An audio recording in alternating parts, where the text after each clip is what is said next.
appreciate our ex-presidents getting on. Well, we're pretty great. That actually is going to be my first question to you all. Is it ex-president or former president? What do you like to go by? I think I only refer to ex-presidents when I'm talking about Point Break. Yeah. So former presidents. Okay. Okay. I think so. Well, and again, I'm sad we were going to get Patrick McNamara on, and he's the only impeached Barristers president, which is controversial. Twice impeached, I think. We tried to, but we couldn't get it in under the wire. Well, we are here on Friday, and we're live on Facebook now, if I understand it correctly. But we are here on the Friday before President's Day, talking with two past presidents, former presidents of the Omaha Barristers Club, about all things presidents. And Sean Conway and I, obviously, great minds think alike. We are sharing the same tie, which you can do digitally now. I'm sure he's just taken my tie and made it part of his ensemble. That's right. But we are here to celebrate President's Day by going through some trivia, going through some favorite presidential books or whatever. Humble brag. Obviously, I pulled them all off the shelf and just lined them up behind me. First two chapters, amazing in these books. I can't say about anything else in them. Point of order, Dave. I looked at those books when you sent me the picture. You might be disqualified for having a Ross Perot book in there. I don't know if that qualifies as a presidential biography. Now, but I mean, we can nerd out all we want. He essentially got Clinton elected, so he had a bigger part in the presidency than people give him credit for, because without his candidacy, then we would have had George H.W. Bush for a second He was the Ralph Nader of a previous generation. So I was going to do this at the end, but I'm going to start. We're talking books. Favorite presidential biographies, autobiographies. There's tons out there now.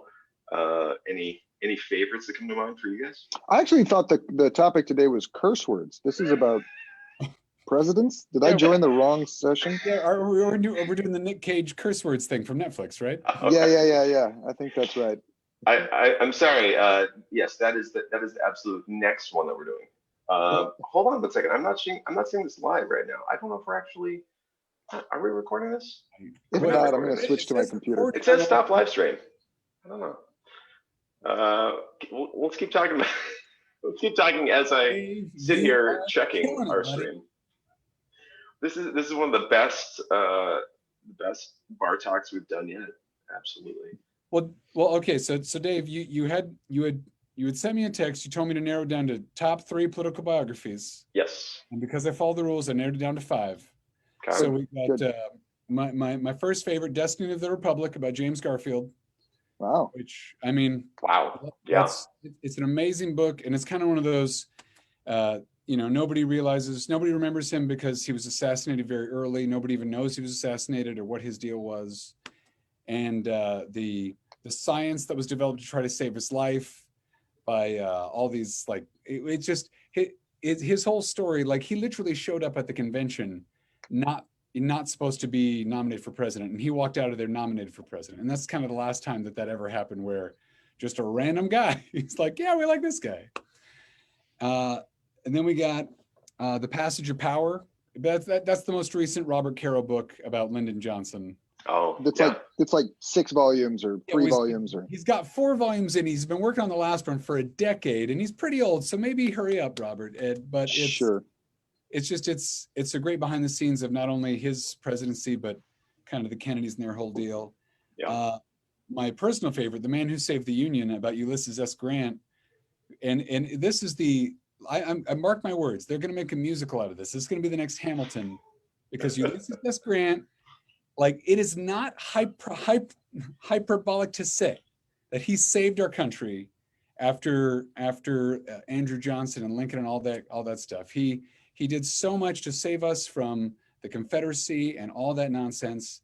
And this book does a great job of kind of rehabilitating his image. And then the two. And he did it with a pint of whiskey in his system every single day. He was, well, and so okay, elephant in the And room. with the softball tumor at the end. Oh wait, no, yeah, those after. elephant in the room. Was he a drunk? Sure, he was. But if you read those books, like everyone was a drunk. The water was not clean. You had to drink whiskey. Like it's true. It's the only rational course, is what I tell myself on a daily basis. Right. Well, and he was kind of the first president to write his own autobiography, and he wrote it already when he was dying to save his family from poverty. Like he was genuinely a hero. And the only reason people think that there was a scandal was he reminded me a lot of President Washington, where Washington was this great military leader who trusted his people, and as well he should. They were great people. Grant was a great leader who trusted his people, and they were all crooks, and they all betrayed him and the country. But it's just that's kind of the military mindset, where you trust your subordinates and you have to lead that way. And he just got burned, and that's why. And plus, the South needed, in hindsight, the South needed an enemy to portray poorly, because they felt real bad about how the Civil War turned out. And since Lincoln died a hero, they had to pick Grant. And then my final two. Sean's bored. He's done. Sorry. Well, sorry. Where'd I go? My final Where'd I go? Washington, A Life by Ron Chernow. I mean, it just, again, no spoiler. Washington was like one of my favorites. And Team of Rivals, which is an easy pick by Doris Kearns Goodwin. Yeah, sure. That's kind of the one that I was gonna go with, you jerk. Well, no, but I mean, Doris Kearns Goodwin. I legit have a crush on every level on Doris Kearns Goodwin. She is amazing. She is so cool. Sorry, I'll stop there. Right. That's good. And Sean, because Joe didn't get into the details, for those who haven't read Team of Rivals, why do you like it? We're talking to me now? Yeah. Team of Rivals is great, right? It's the assembling of Lincoln's team. Doris Kearns Goodwin gets into the minutia of not only the campaign of Lincoln against all of his various cabinet members, but how he facilitated compromise with a bunch of them during his administration, during the war. Who do we have? Edward Stanton. Who is the governor from Ohio? Price or Morris? There was Morris, but Samuel Chase. Yep. It's fascinating. Although, Sean, I have a theory that this book is what led to the disappointments in the second 2/3 of Obama's administration, because everybody thought it was going to be that. I legit think he thought he could do this. I think he thought he could bring this team of rivals, and by the time he realized he was surrounded by all these bad faith actors, it was too late, and he'd squandered all this political capital and time because he thought he could pull a Lincoln, and he could not. Well, and speaking of biographies of presidents or autobiographies, Obama's most recent book talks all about that, right? Talks all about how the nature of modern politics, at least in our Congress, is that you gain more by obstructing than you do by cooperating. There's a net benefit for your party and for the media ecosystem that you're operating in, and that gets you majorities because the public generally gets dissatisfied with the party in power because nothing can get done. And we've gerrymandered everything within an inch of its life, so these people are in danger of getting primaried, not getting taken out by the opposing party. Again, I thought this was a curse words podcast. I didn't know that this was about presidents. When we talk about the presidency, a lot of times there are curse words associated with that. So you're not far off, in my opinion. I had a lot of the same favorite books. Master of the Senate, the one about Lyndon Johnson when he was in the Senate, which led to Civil Rights Act passage. My favorite of all time, other than Frontier Boy or Abe Lincoln, Frontier Boy, a book written for dyslexic children that I've read about 500 times. And my mom actually bought it from my grade school library and gave it to me as a gift one year because I had checked it out so many times. She was like, let's just buy it for you. I couldn't find it anywhere. It was an old classic, but the political biographies are just so fascinating to think about what happened, how they lived in the world they lived, the autobiographies versus the biographies, as time goes on, as we learn more. That's the new thing. People writing their own history, and then people coming in and writing the history that maybe they didn't want to get at. Here's my question, Dave. Will Trump write a presidential autobiography? Absolutely. sure. Well, will he write it? Will he? And will it be a pop-up book? I'm certain that if anybody wanted to get their story out there and talk about their history, it would be him. So I'm certain of it. It's probably going to be 5 different editions, 100 pages each or something like that for $50 each. But well, I hope this time, because you guys have heard the behind the scenes of The Art of the Deal, the ghostwriter there. Yeah, right. He didn't. He's very dissatisfied with Trump, and well, he was dissatisfied, but like he didn't. He forgot to have the writer do like a non-disclosure agreement on that, and right. so the writer just out there talking trash 100% of the time. So he better lock that ghostwriter down this time. I really do like the idea of a Trump pop-up biography where like you open a page and there's like an incomplete wall along the Texas-Mexico border, or there's like the Charlottesville page, it would be really like horrifying. The QAnon shaman just like, doing fun stuff. So we've obviously in our lifetimes have seen a huge shift in the presidency and the power that it has and how we see it, how we view it, everything like that. Is there anything out there that that you look to whenever you're like, this is just the presidency has taken over the legislative branch, the judicial branch. It's sort of it's out of sync. Is there anything that you're like, we're going to be all right? The future of the presidency and the 3 branches being equal, we're going to get back to that. Or do you think that it's just going to continue to be more powerful than the other 2? Dave, let me speak on behalf of Joe in my, I would say, nuanced answer to that question. No. All right, fair enough. I think there was for me, I look for my hope. I look outside of the political system, and I just look at more generational trends, right? Yeah. Like I'd say, even the generation below us is much kinder than us. Are able to work better, much better than us. We're able to work better, much better than the baby boomers, who, as we all know, are garbage people. Well, and again, the greatest generation, they were awesome. Thanks for fighting the Nazis, but they were pretty close-minded on a lot of stuff. So I feel like we're doing the arc is moving in the right direction. So that's my hope. Yeah, I think it ebbs and flows. Pendulum, yeah.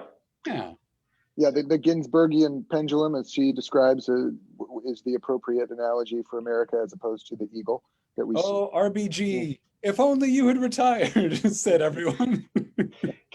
Can I for a second air a gripe that I have? Sure. I am anti Bob Woodward style writing about the presidency. Wait on us, brother. Cite your sources. I thought it was good. What are your thoughts? Cite your sources. So many things in quotes that are supposedly said verbatim. I don't believe it. I don't believe that he is actually having proper citation to really make that true. I think there's a stretch. What leads you to believe that he is falsifying his quotations? Is it? I think because it's a bold statement, Dave. I mean, this is Bob Woodward we're talking about. You're making news here, Dave. You're making news. You're making real news. You're alive, as Dave said. I've read so many of his books, and then gone and read the books of people surrounding it, and the books that sort of try to talk about the same thing, and nobody else can come even close to back and forth conversations verbatim at that length. And I just don't know if he's talking to people, if they're really saying verbatim absolutely all this. I think there's kind of 2 reasons for that. I think one, because he is Bob Woodward at this point, right? Because I think people will say things to him on the record that they won't say to other people. But also, I've heard some behind the scenes stuff from people that he's interviewed with.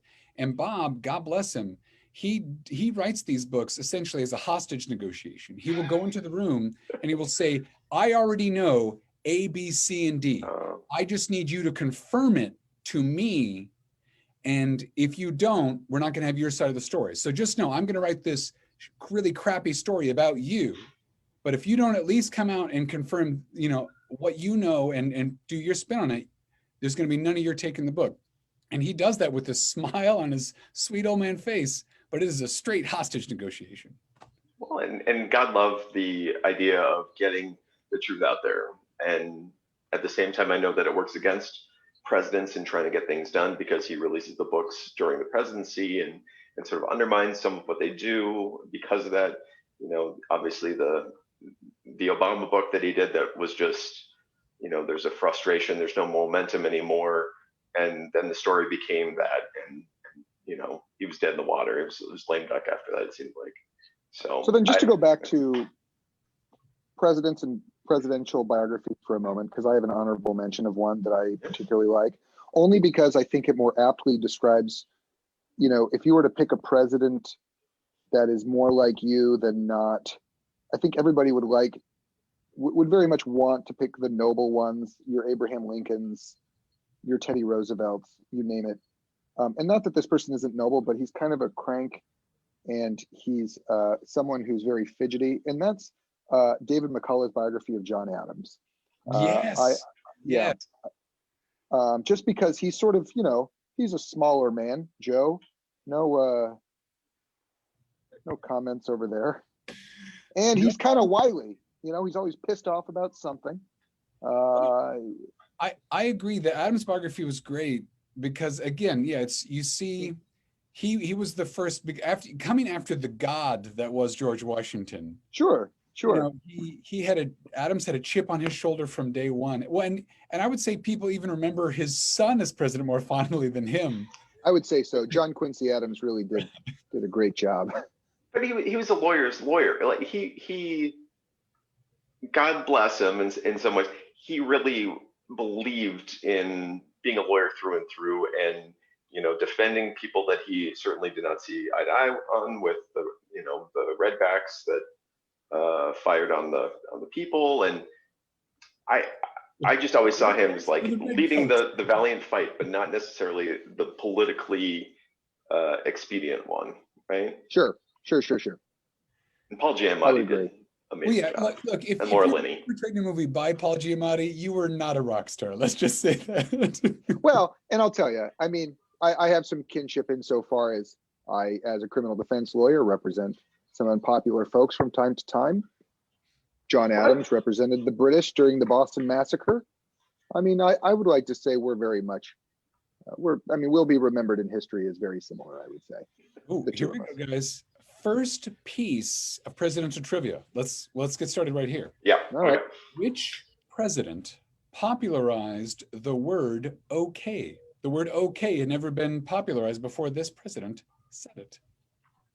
Old Kinderhook, who was James Buchanan? No. I'll give you a hint. It was mentioned in Seinfeld when Kramer was attacked and he accidentally held up 8 fingers. It was the 8th president. So they thought he was a member of the Van Buren boys. That's right, Martin Van Buren. Oh, Martin Van Buren, sure. That old so-and-so. Yeah, the best facial hair that we ever had, those chops. Yeah, those look pretty good. Yeah, are you going to go for that? Are you going to do the Van Buren chops? What I traditionally do when I shave the beard is I do the Chester A. Arthur, that's the chops into the stash. And I do that for one day only on the 4th of July, and I do that for America. God bless you. Naturally. All right, so I have a trivia question. What does the S in Harry S. Truman stand for? Ooh. Sanford? Succotash. He has no middle name. The idea was he was going to basically split it between Solomon and Ship, 2 family names. Yep. But it was never decided on. So it is just S, and it doesn't stand for anything. And then the question is, should there be a period after the S, because S is the whole middle name. It's not shortened. Who doesn't give their kid a middle name? Oh, actually, point of order. Ooh. My own father, Ralph A. Bradley, the A stands for nothing. Oh my God. They meant to go back later, but they were too busy, I'm sure, smoking in the ER.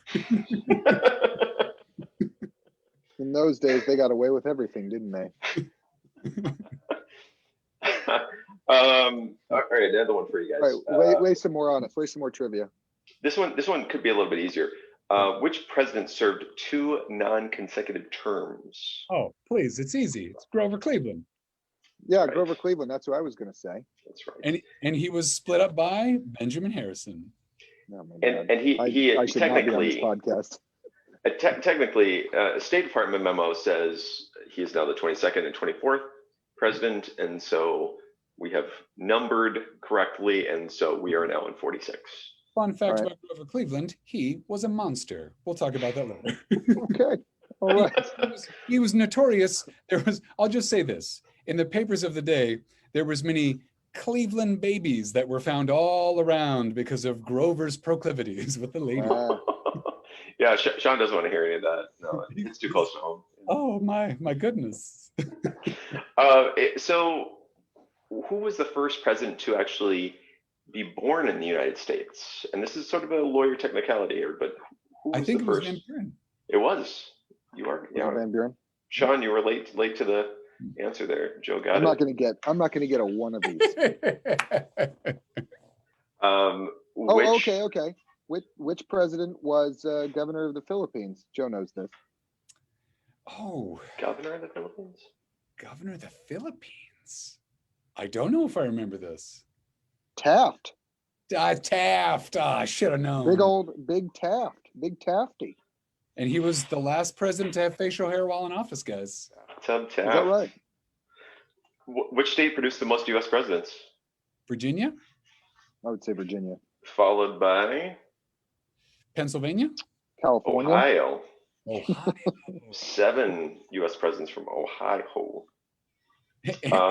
And the bottom is still Wyoming. You guessed it. Suck